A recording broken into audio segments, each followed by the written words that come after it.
आता ही शेवटची गोष्ट बर का माऊ, ह्याच्यानंतर चुपचाप झोपायचं. नाही सांग ना. हा ठीक आहे. एकदा जंगलचा राजा सिंह असा जंगलात डाराडूर झोपला होता. उंदीर मामा असं टुणूक टुणूक टुणूक टुणूक करत जाताना असा असा असा असा त्याच्या अंगावरून गेला. आणि मग काय झालं, सिंहाची झोप मोडली. त्याने केलं आणि असं पकडलं त्या उंदीर मामाला आणि त्याच्या डोळ्यासमोर घेतलं. आणि घेतल्यानंतर म्हणला, कशाला माझी झोप मोडली रे? मग उंदीर मामा म्हटलं, सिंह प्लीज मला सोडून दे. मी एक दिवस तू जेव्हा संकटात असेल ना तेव्हा मी तुझी मदत करेल. आणि सिंह म्हणे, तू माझी मदत करशील होय? चल सोडून देतो तुला, आधी तू बघ केवढा आहे. आणि असं करत सिंहाने उंदीरला सोडून दिलं. शिकाऱ्याने असं वरतून जाळं फेकलं आणि जाळं फेकल्यानंतर काय झालं, सिंह त्या जाळ्यात अडकला. आणि जाळ्यात अडकल्यानंतर तो असं झटापटा करत होता की मला सोडा मला सोडा. मग तिथून असं हळूहळू आपला उंदीर मामा टुणूक टुणूक करत करत जात होता. त्याने पाहिलं की सिंह जाळ्यात अडकलेला आहे. उंदीर मामाने त्या जाळ्याची कुरतड्याला सुरुवात केली आणि पाहता पाहता सगळं जाळं कुरतडून टाकलं. आणि मग काय झालं, एवढा मोठा सिंह त्याच्यातून बाहेर आला आणि पिटुकल्याच्या उंदीर मामाला त्यानं थँक्यू म्हटलं. माऊ, यातून काय शिकलीस तू? आयुष्यात स्वतःच्या जीवाची पर्वा न करता दोस्ताच्या मदतीला धावून जाता आलं पाहिजे.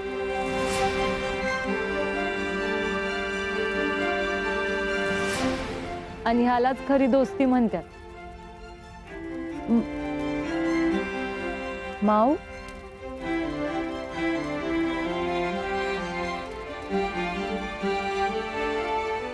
ते माझ्या मोबाईलचा चार्जर घरी राहिला. आईशिवायच बोलायचं होतं, तर चार्जर आहे का तुमच्याकडं? तुझ्या मोबाईलचं चार्जर नाहीये. ठीक आहे.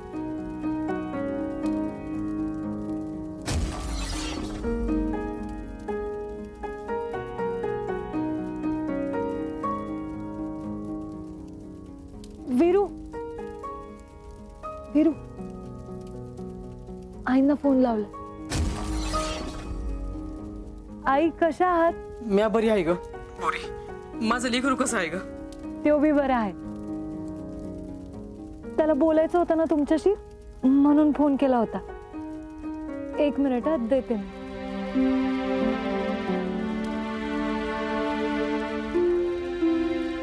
हा आई. ए बाळा, कसा आहेस रे तू? आता बरं वाटतंय ना तुला? माझं चुकलं, म्या तुला मुंबईला नाही धाडायला पाहिजे होतं रे. अरे ती पोरगी नसती आज तर काय झालं असतं माझ्या लेकराचं. आई, तू नको काळजी करूस, मी बरा आहे आता. बरा आहेस कारण तुझ्याजवळ ती पोरगी आहे रे. मी नसताना माझ्या इतकी काळजी त्या पोरीने तुझी घेतली आहे.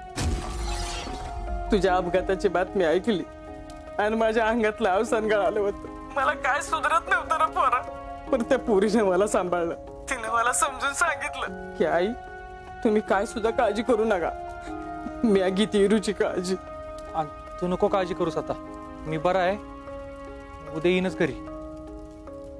इरू हाय कर ती पोरगी तिथं, देवायस तिला फोन. हा दे तू. आईला बोलायचंय.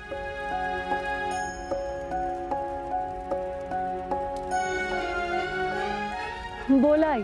अगं आज तू माझ्यासाठी जी काही केलेस ना ते शब्दात नाही सांगू शकत मी तुला. आणि तुझा आभार कसं मानू हेच समजणं झालंय मला. हाव आई. आई कधी लेकीचे आभार मानत असते होय. तुम्ही काळजी करू नका, तुमच्या वीरूला मी उद्या सुखरूप घरी पोचवेन. काळजी घ्या, ठेवते फोन.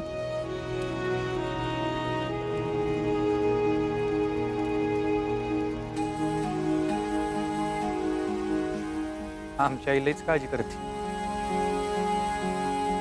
आई आहे ना, काळजी करणारच.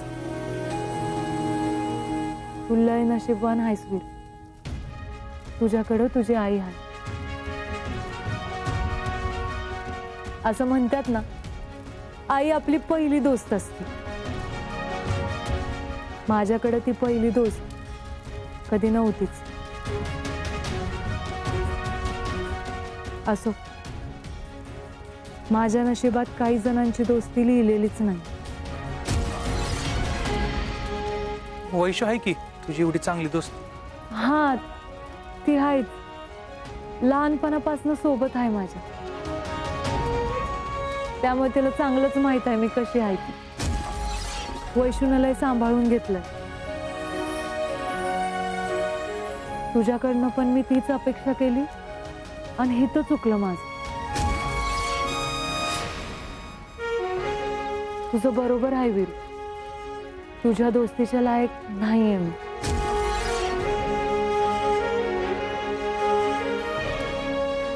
बरं, तुझी जाण्याची व्यवस्था केली आहे, नीट जा. मला नाही वाटत ह्यानंतर आपल्या वाटा कधी एक होत्या.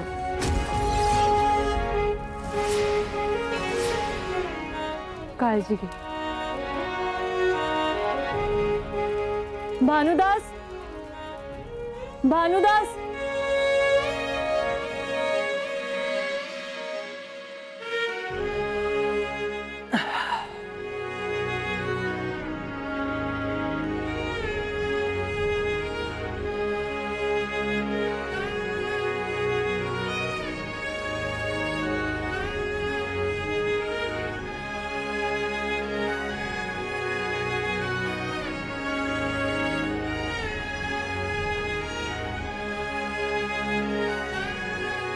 हा घे नाश्ता पोरा.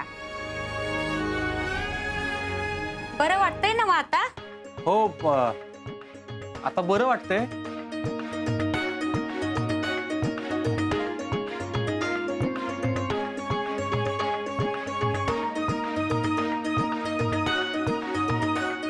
कुणाला शोधतोय पोरा? ती काय ती? ती म्हणजे आपली हे आता ह्यासनी कसं विचारू, कुठे ती? बरं असू दे, काय लागलं तर आवाज दे. सांग तुम्ही काय लागलं तर. बर बर, हाय मी इथंच. हा वीरूबाया, हा निघायचं का? हा निघूयात की. पिल्या एकटाच? वैशी कुठे? ती कुठे दिसणार? त्या घरी गेल्या. काय? पिहुताई आणि वैशुताई घरी गेल्या. घरी गेल्या? अशा कशा मला न सांगता गेल्या? तू पिहुताईला फ्रेंड मानत नाही ना म्हणून. मग ती तुला का सांगे? आणि असं पण इथनं जाताना पिहुताईचा मूड ठीक नव्हता. तू पण चाललायस ना आता? हो. तिकडे गेल्यावर माझं एक काम कर. हा काय? जिच्यामुळे माझा पिहुताईचा मूड खराब झालाय त्याचं नाव शोधून काढ. आपण मिळून त्याला चांगली शिक्षा करू. करशील ना?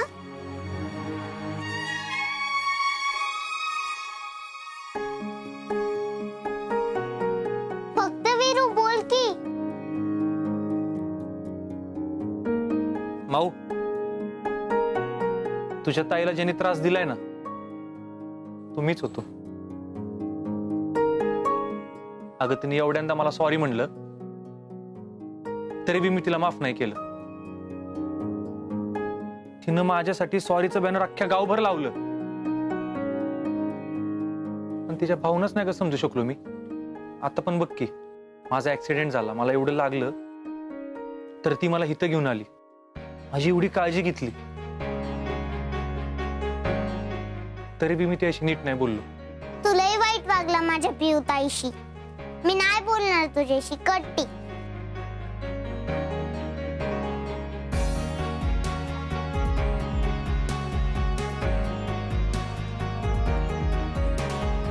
माऊ,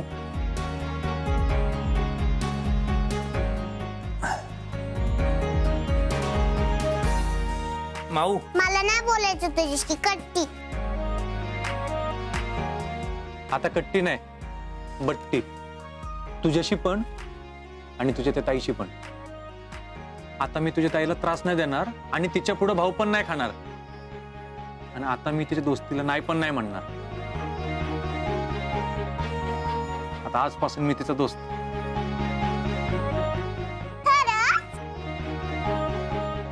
बोललो तर बोललो. बट्टी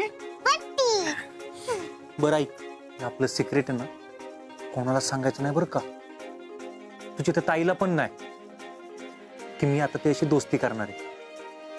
नाही ना सांगणार? नाही.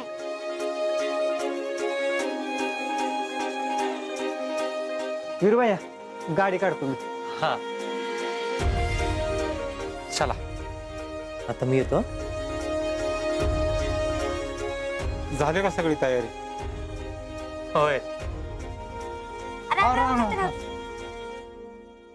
चला येतो.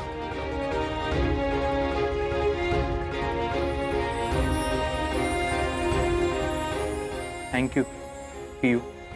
तू इथं घेऊन आली नसतीस तर मी माझ्या आयुष्यात एक चांगली मैत्रीण गमावली असती. मी लय चुकीचा वागलो तुझ्याशी, पण आता त्या चुका परत नाही करणार. मी तुला म्हणायचो ना, दोस्ती मिळवायची नसती कमवायची असते, आणि तू ती कमावलीस. विरुबाया विरुबाया हा अडचण की. हा आलोच.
पियू,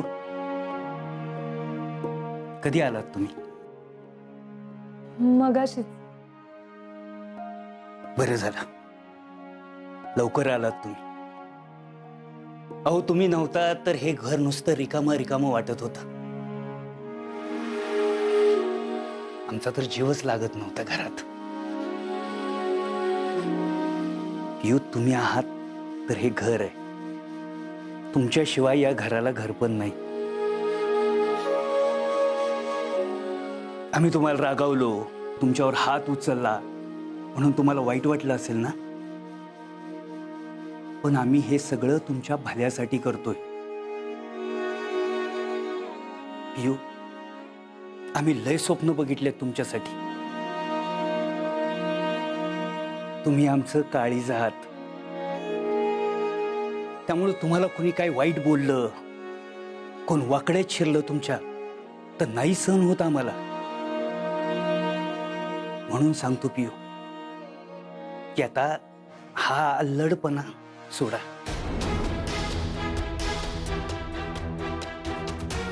हो डॅड. आता तुम्ही राजकारणात आलात आणि राजकारणात विरोधक नसलेल्या गोष्टीचंही भांडवल करतात.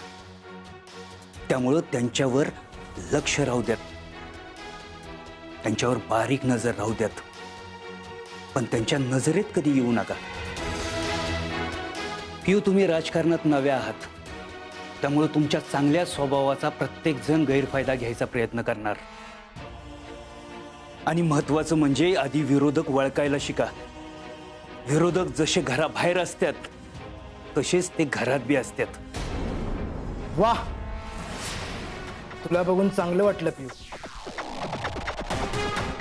आंदोलनाच्या ठिकाणी पहिल्याच दिवशी जाऊन त्या कांचन सूर्यवंशीच्या पोराची गुलती बंद केली तुझ्या भावानं. हे आंदोलन गाजवून आलाय तुमचा भाऊ. जिकडे तिकडे नुसती त्याचीच चर्चा आहे तुमच्या भावाची. आणि हा तरुणांच्या काळातली ताईत बांधलाय तुमचा भाऊ. जमिनीवर या, जरा जमिनीवर या. असं हवेत उडू नका. समजवा तुमच्या भावाला.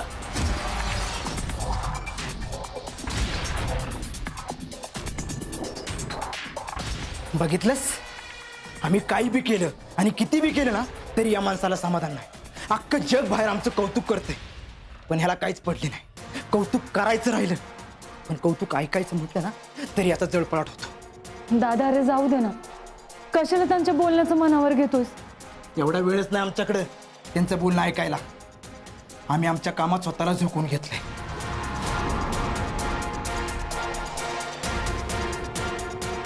हे बघ,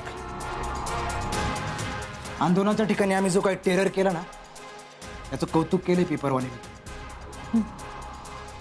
जिकडे तिकडे आमचीच हवा आहे बघ.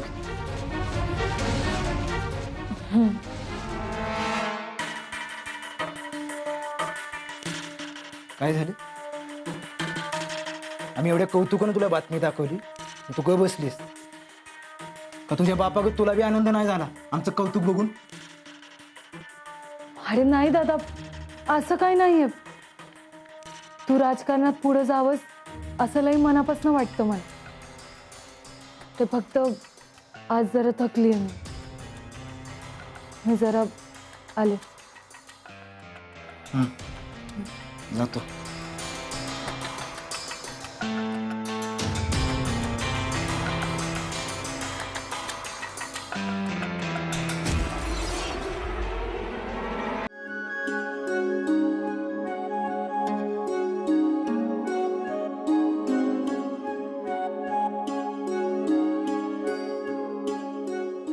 पोरा लेकरा इरू, अरे तुझा ऍक्सिडेंट झाल्यापासून माझ्या डोळ्याला डोळा नाही रे. माझ्या जीवाला नुसता गोर लागला होता. कवा बघील माझ्या लेकराला असं झालं होतं रे मला. काय तुझ्या समोर मी धड दाखवत उभा आहे का नाही? हा? मग कशाला रडतीयस? पण ती काय नाही, आता आता तू मला सोडून कुठे बी जायचं नाही. तुझ्या समोर नाही ना, कुठे बी लांब जाणार नाही मी. झाली का मायलेकराची नाटक सुरू? घरात लेकानं पाऊल नाही ठेवलं तर आईच्या डोळ्यातनं मुळू पाणी यायला लगेच सुरुवात झालीये. जसा काही यमाच्या दारात जाऊन आलाय. अगं साधा गाडीवरनं पडला होता, विमानात तर पडला नव्हता. नाही म्हणजे ईदभर लाकडाची फुटभर ढपली कशी काढायची मायलेकरासनी चांगलं ठाव आहे. अगं कांचन काय बोलतेस गे? अगं पोराची अवस्था तरी बघ की ग. आम्ही कशासाठी नाटक करू? माझं काम करायचं नव्हतं म्हणून, पण तू नाही केलं म्हणून माझं अडलं नाही. काकी मला वाईच बरं वाटू द्यात, मी लगेच तुमचं काम करतो. आता काही मड जळल्यावर सरांना असतोस काय? का बाजार समिती आमच्या हातातनं जायची वाट बघतोयस? अरे माझा पृथ्वी जाऊन आला मुंबईला, फाईल देऊन आला. तुझ्या भरोशावर बसले असते ना तर तोंड लपवायची वेळ आली असती माझ्यावर. अगं कांचन, अगं त्याचा ऍक्सिडेंट झाला, यात त्याची काय ग चूक? वीरू भाऊजी, अहो लई लागलंय का तुम्हासनी?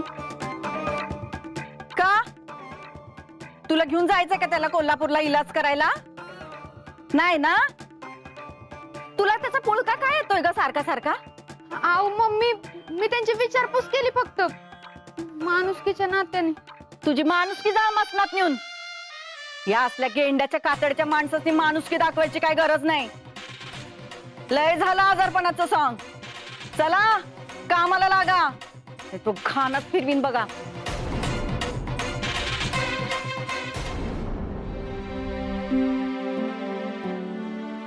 चल बा, तू आराम कर.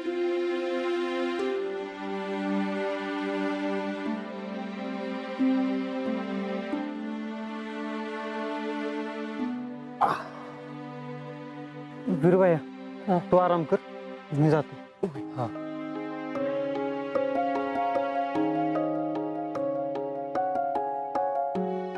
इरू, तू नको लय कांचनचं बोलणं मनावर घेऊ. ती तशीच आहे. तू आराम कर, मी तुला खायला आणते. मला सांग, तुझं 2 दिवस कसं गेलं र? त्या पोरीने तुझी काळजी घेतली ना? तिने चांगली काळजी घेतली माझी. मला वाटलंच. अरे ती काळजी घेताना काय बी हायगाय करणार नाही. अरे देवा, मी काय इथे बडबड करत बसली. तू बस आराम कर, मी तुला चकुल्या करते गरम गरम. हा, तिने एवढं मला जपलं आणि मी काय केलं, पावला पावलावर तिचं मन मोडलं. म्हणूनच ती मला न सांगता निघून गेली असेल. एखादा माणूस भांडलं ना तरी काय वाटत नाही, पण असं न सांगता न बोलता निघून गेलं ना की लई त्रास होतोय.